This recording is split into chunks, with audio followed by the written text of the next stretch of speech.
Tout ça pour ça. Après une bataille politico-judiciaire qui durait depuis plus de 3 mois et qui avait placé les LR dans une nouvelle crise, Éric Ciotti a finalement décidé de quitter de lui-même la présidence des Républicains. Le député des Alpes-Maritimes en a fait l'annonce dimanche dans Le Figaro. Ma décision de quitter LR va permettre de refonder une grande famille politique dans la clarté et l'indépendance, estime le député, qui a lancé fin août son propre parti, l'Union des droites pour la République, UD. Sa décision met fin à la procédure judiciaire en cours. Elle intervient 3 semaines avant l'audience prévue le 14 octobre, où la justice devait statuer sur l'exclusion par les dirigeants de LR de leur président. Après sa décision de faire alliance avec le RN, j'ai gagné 3 fois et je n'avais aucune inquiétude sur l'audience du 14 octobre. Mais, désormais, celle-ci n'a plus d'objet, puisque j'aurais quitté la présidence LR et le parti LR d'ici là, fait valoir le désormais ex-président des LR. Il était très isolé, très seul en définitive, selon Daniel Fasquelle. Du côté des LR qui n'avaient pas suivi Éric Ciotti, soit l'immense majorité du parti et la totalité de l'état-major, qui avait dénoncé sa décision. On ne cache pas sa satisfaction de voir cette mauvaise histoire, pour ne pas dire ce cauchemar, aux yeux de certains, connaître un terme. Éric Ciotti avait de toute façon déjà quitté les LR, de fait. Il ne manquait que cette annonce. Réagit auprès de publicsena.fr Daniel Fasquelle, trésorier des Républicains. Le maire du Touquet-Paris-Plage rappelle que pour les législatives, il avait invité ses candidats à choisir un autre parti que les LR. Et tout au long de l'été, il a construit un autre parti et invité les adhérents LR à le rejoindre. Pour moi, ce n'est que la conclusion d'un processus largement engagé.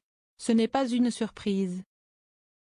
Daniel Fasquelle ajoute qu'il n'avait pas le choix, car ni les instances du parti, ni les cadres, ni les personnels du siège ne l'avaient suivi. La secrétaire générale, Annie Genevard, nommée ministre de l'Agriculture, note de la rédaction, ni moi-même ne l'avait suivi. Il était très isolé, très seul en définitive. Le plan a échoué. Ça me paraissait inéluctable. Il a choisi son timing, avec la nomination du gouvernement, pour avoir son argumentaire, ça lui permet de se justifier. Mais c'est toujours le même discours.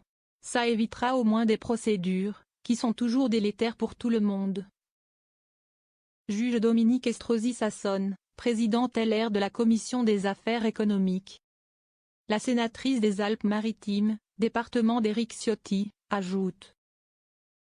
Au-delà d'un cauchemar, ça reste quand même une trahison, un mensonge, une action individuelle, qui est absolument inadmissible. Le sénateur LR Stéphane Piednoir salue, lui, une clarification. Il a mis du temps pour comprendre et pour jouer avec les procédures judiciaires. Mais l'issue ne faisait aucun doute depuis pas mal de temps, pense celui qui est à la tête de la fédération LR du Maine-et-Loire. Il rappelle que la convocation du bureau, dont le but était d'exclure Éric Ciotti, note de la rédaction, est inscrite dans nos statuts, à partir du moment où elle rassemble un quart des membres du bureau, ce qui était le cas. Au final, il a largement perdu son pari, estime Stéphane Piednoir, c'est une opération totalement manquée. Le plan a échoué et il se retrouve isolé dans un groupe de 16 députés quand on a un bloc de 200 parlementaires. On tourne définitivement la page. Son collègue Laurent Duplon, sénateur LR de la Haute-Loire, salue également cette clarification de sa part. On ne peut pas être sorti et continuer d'être à l'intérieur. C'est très bien, on tourne définitivement la page. Apprécie la sénatrice LR du Val d'Oise, Jacqueline Eustache-Brignot, ravie qu'il ait acté son départ officiel des LR. Pas mécontent non plus d'être débarrassé de cette procédure judiciaire qui nous empoisonnait la vie. Le sénateur LR Max Brisson souligne qu'Éric Ciotti nuisait aux intérêts du parti. Que ce soit pour le financement public, avec des candidats estampillés Ciotti, qui n'étaient pas étiquetés LR ou en utilisant les fichiers pour demander par mail aux adhérents d'adhérer à son propre parti. Le sénateur LR des Pyrénées-Atlantiques ajoute. Il y avait une ambiguïté dont on va sortir, même s'il avait perdu la bataille médiatique, mais aussi la bataille politique. Être ministre de l'Intérieur était son rêve le plus fort et ça lui est passé sous le nez. Difficile aussi de ne pas se dire qu'Éric Ciotti a fait le mauvais choix politique et stratégique. S'il n'avait pas franchi le Rubicon en faisant alliance avec le RN, on peut imaginer qu'il serait devenu ministre du gouvernement Barnier. Peut-être qu'il doit nourrir beaucoup de regrets aujourd'hui, avance Daniel Fasquelle. Il doit être un peu amer. Il rêvait d'être ministre de l'Intérieur et je suis ravi que ce soit Bruno Retailleau aujourd'hui, un homme qui a des convictions et qui n'en change pas, pointe Jacqueline Eustache-Brignot. Être ministre de l'Intérieur était son rêve le plus fort et ça lui est passé sous le nez aujourd'hui. Avant de quitter LR avec perte et fracas, il faisait des ronds de jambes à Emmanuel Macron, rappelle Dominique Estrosi Sassone. Dans les faits, cela ne devrait pas changer grand-chose dans la vie du parti.